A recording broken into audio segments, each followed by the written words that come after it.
जय हिंद। आज का हमारा टॉपिक्स है सैटर्न के बारे में।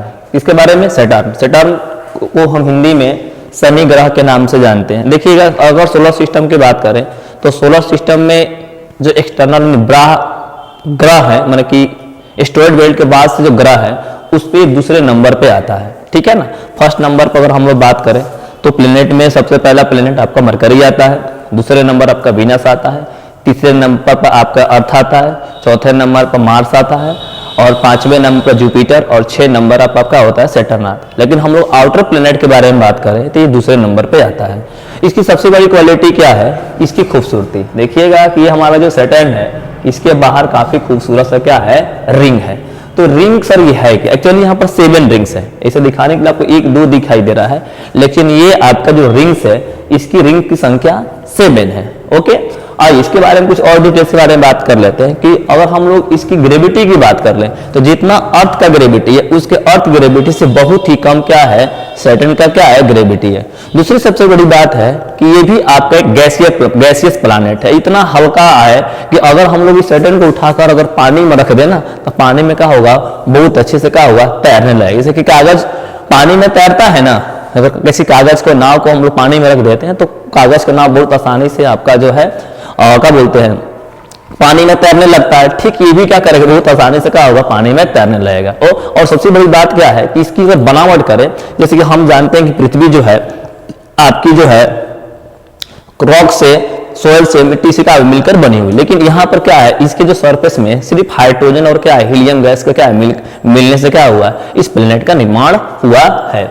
और इसकी सोलर सिस्टम में क्या जो है सेकेंड लार्जेस्ट क्या है? ये प्लैनेट्स है। ओके, और इसके बारे में अगर हम और कुछ बात कर ले तो ये Saturn is even believe to able to float on the क्या? वाटर, जो मैंने अभी आपको बता दिया था। इसमें 7 रिंग कंसिस्टिंग है।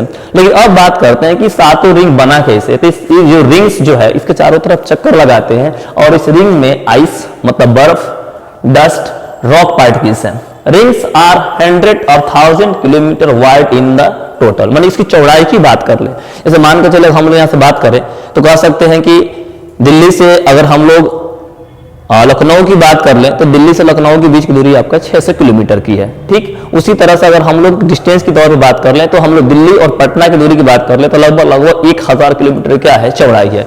ठीक उसी तरह से जो इसका बेल्ट है, ठीक है ना सर, इसका जो रिंग है, इस रिंग की जो चौड़ाई जो है लगभग 1000 किलोमीटर की क्या है? चौड़ाई में फैला हुआ है। लेकिन इसकी मोटाई की बात कर लें, मोटा मतलब कि ये हो गया लेंथ, जैसे यहां से इस पॉइंट पर ऐसे ऐसे लेंथ हो गया। लेकिन अगर हम लोग इसकी चौड़ाई की बात करें तो इसकी चौड़ाई लगभग मात्र 1 किलोमीटर क्या है? 1 किलोमीटर की ही है। ओके, अगर इस पर अभी तक ज्ञात आपका जो सैटेलाइट से मून की बात कर ले तो इस पर हम लोग खड़े हो जाए, इस पर हम खड़ा तो हो नहीं सकते हैं क्योंकि इसका डेंसिटी बहुत ही क्या है? लो है। लेकिन किसी कारणवश अगर इसको हम खड़े होकर अगर आकाश की तरफ देखेंगे तो यहां से आपको जो है लगभग 62 से एबव, यानी 62 या 65 के बीच में आपको एक बार में क्या होगा? मून दिखाई देगा। जैसे जुपिटर पर खड़ा होने पर आपको 79 मून दिखाई देंगे।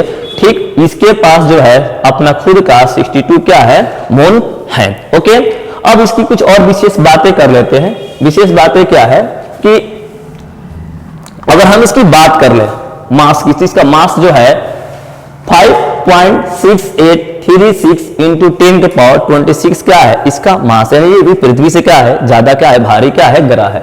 डायमीटर की बात कर ले तो इसका डायमीटर 1,20,536 किलोमीटर की क्या है? इसकी डायमीटर है। डेंसिटी बहुत ही कम है, 0.69 ग्राम पर क्यूबिक मीटर क्या है? इसकी आपकी जो है ग्रेविटी है।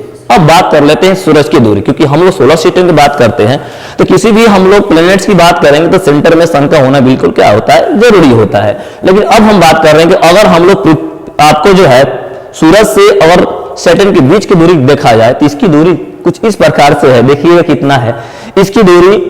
1,42,94,00,000 किलोमीटर है। फिर से बता देते हैं, 1,42 करोड़ और क्या है?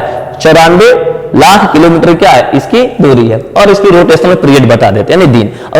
अगर हम लोग पृथ्वी पर रहते हैं यानी अर्थ पर रहते हैं तो यहां पर 10 दिन आपका जो है 20 घंटे का समय गुजर जाए लगभग, तो समझिए कि अगर हम लोग 10 दिन यहां गुजार देते हैं तब वहां पर क्या होता है? 1 दिन के बराबर होता है। मतलब हमारे 1 2 3 4 5 6 7 8 9 10 10.5 दिन गुजर गया, तब समझिएगा कि आपका जो है सैटर्न का क्या हो गया, 1 दिन बराबर हो गया। अगर हम इसकी ईयर की बात कर लें, तो अगर हम जो है इसकी ईयर देखिए कुछ इस प्रकार से, काफी इंटरेस्टिंग है कि अगर यहां की हम बात कर ले, तो अगर हम पृथ्वी पर लगभग 30 साल, कितने साल, 30 साल यानी कि 30 ईयर गुजर जाए, तो हम 30 साल अगर हम लोग पृथ्वी पर गुजर जाता है, तो 1 साल आपका सैटर्न का होता है।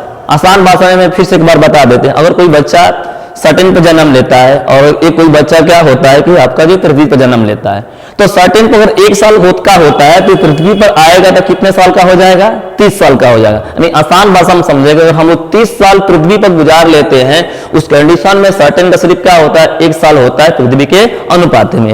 ओके, अब बात कर लेते हैं इसका स्पीड। ये भी अपने इलिप्टिकल पाथ पर क्या करता है कि आपका सूरज का चक्कर लगाता है। जैसे कि हम जानते हैं 365 दिन 6 घंटे में पृथ्वी जो है 1 राउंड पूरा कर लेती है, ठीक उसी प्रकार से, और उसका स्पीड जो होती है 29 किलोमीटर होती है, लेकिन इससे कम स्पीड क्या होता है, आपका सैटर्न का होता है। सैटर्न का स्पीड 9.67 किलोमीटर पर सेकेंड के स्पीड से क्या करता है, ये जो है पृथ्वी का, सॉरी, ये जो है सूरज का क्या करता है, चक्कर लगाने का काम करता